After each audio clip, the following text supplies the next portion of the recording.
네, 최근에 개봉됐던 영화 블랙머니로도 잘 알려진 사건, 론스타 사건이 있습니다. 우리 정부가 론스타와 ISD, 이 투자자 국가 분쟁 소송을 진행 중인데요. 패소할 경우에는 5조 4천억 원대의 금액을 우리 세금으로 물어내야 되는 상황입니다.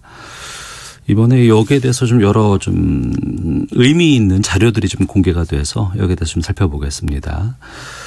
홍익대학교 경제학과의 전성인 교수 자리에 모셨습니다. 어서 오세요. 네, 안녕하세요. 예. 론스타 하면 단군 일의 최대 먹튀 이렇게 얘기가 나옵니다. 그렇습니다. 단군 일의 정말 먹튀로는 최고라는 건데 론스타가 외환은행에 어떤 짓을 먼저 한 거예요? 예. 우선 론스타는 아일랜드 사람인 존 그레이켄이라는 사람이 만든 미국의 사모펀드인데요. 네. 1997년 외환위기 이후에 한국이나 일본 등 동아시아의 부실 기업에 투자해서 네. 큰 돈을 벌었습니다. 예. 그중 가장 짭짤한 딜이 아마도 외환은행 거래 건일 텐데요. 예. 이 거래가 부당하고 위법한 거래인데 여기서 이미 4조 7천억을 챙겨 나갔거든요. 예. 근데 이제 그게 모자라다고 돈을 더 내라. 지금 이런 상황인 것입니다. 그러니까 4조가 넘는 돈을 이미 챙겼는데 그 이후에도 우리 더 받을 수 있는데 이게 못 받은 것이다. 그래서 소송을 지금 제기한 상황 아니겠어요? 그렇습니다. 그러니까 외환은행 매각도 승인했던 부분도 문제가 되고 있다면서요? 그렇습니다. 예. 금융위가 이제 2003년 9월에 매각 승인을 했는데요. 당시 이제 금융위는 두 가지 일을 했습니다. 네. 하나는 이제 그 블랙머니라는 영화에도 나왔지만 외환은행을 부실 금융기관으로 만들어서 외자 유치의 정당성 명분을 확보하려고 한 게 그것이고요. 예. 이제 거기서 이제 의문의 팩스 5장이니 이제 이런 얘기가 나오는 것이고요. 또 하나는 론스타가 산업자본임에도 불구하고 그것을 명확하게 심사하지 않고 네. 론스타 말만 듣고 덜컥 도장을 찍어준 모양새를 연출을 했습니다. 진실은 어떻게 된 건지 모르지만 적어도 예. 서류상으로 보면 론스타는 거짓말로 승인 신청을 했고 당국은 그 거짓말을 믿어주고 도장을 찍었다. 거기에서 나오는 핵심 단어가 산업자본이라는 건데 그렇습니다. 이 여부가 왜 중요한 거예요? 왜냐하면 우리나라 국내법인 은행법에는 네. 금산분리 원칙이라는 것이 있기 때문에 그렇죠. 네. 금융과 산업은 분리해야 된다. 그래서 산업자본은 금융업의 대표적인 금융기관인 은행을 지배할 수 없다. 네. 그런데 만약에 이제 론스타가 산업자본이면 이제 외환은행이라는 은행의 51% 대주주가 될 수가 없는 것이었죠. 그런데 당시에는 산업자본 아니니까 이걸 승인해 준 것이고 우리 정부가. 그렇다고 론스타가 주장했던 것인데 그걸 그냥 믿고 도장을 찍어준 거죠. 예. 그리고 나서 2012년부터 이제 이 ISD 소송이라는 걸 제기하게 됩니다. 이미 4조 7천억 원 정도를 챙겨간 이 사모펀드가 이 ISD 소송이라는 건 어떤 거예요? 예, ISD는 이제 외국의 투자자가 특정 다른 나라에 투자할 때 예를 들면 벨기에에 있는 투자자가 우리나라에 투자를 했을 때 그럼 이제 투자자와 국가 간의 분쟁이 발생할 가능성이 있는데 이것을 이제 해외의 중재법정 요새 이제 지금 일어나고 있는 데는 익시드라는 곳인데요. 익시드라는 해외 중재법정에서 중재하는 절차를 말하는데 이건 그냥 자동적으로 되는 것은 아니고 이제 벨기에라는 국가와 우리나라 간의 투자 보장 협정이나 조세 협정 이런 것들이 체결돼 있을 때만 가능하고요.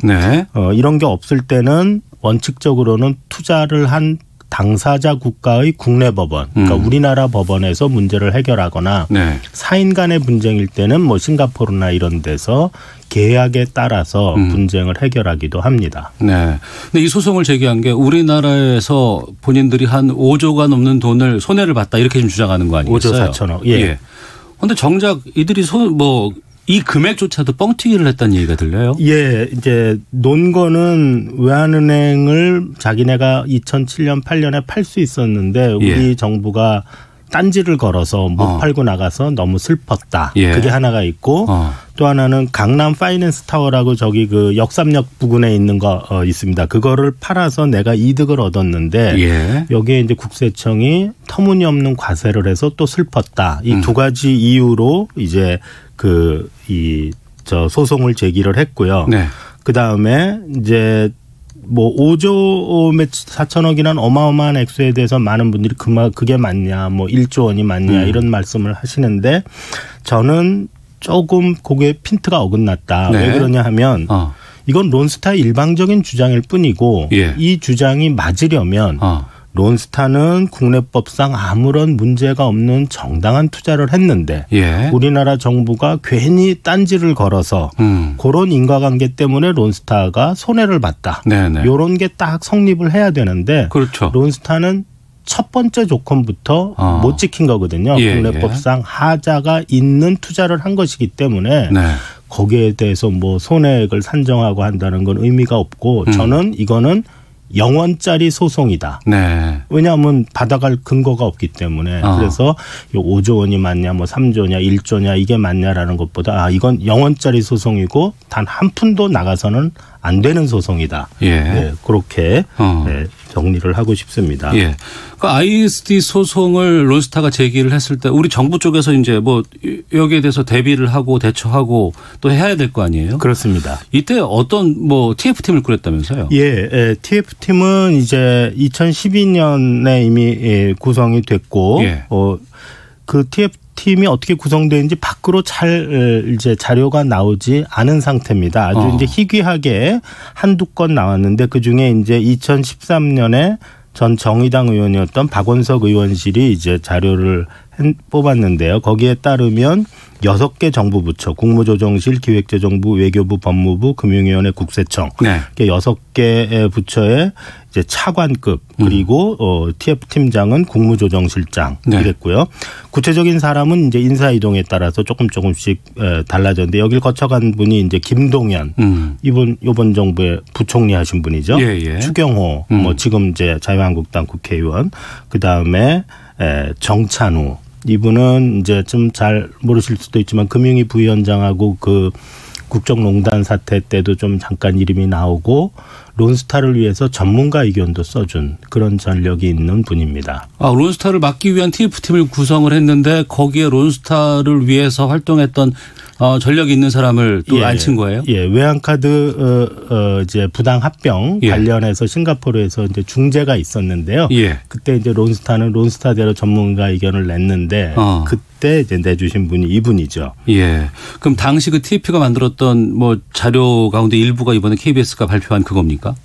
그렇다고 알려져 있는데 네. 뭐 공식적으로는 정부가 확인을 해줄 수가 없습니다. 왜냐하면 비밀보장 협정이 있기 때문에. 그러니까 우리가 자료의 성격이나 문맥이나 그런 내용의 정확성 이런 걸 보고 이제 생각을 해야 되는데 제가 봤을 때 제 개인적으로는 이거는 뭐 진본이다. 그렇게 생각이 듭니다. 예.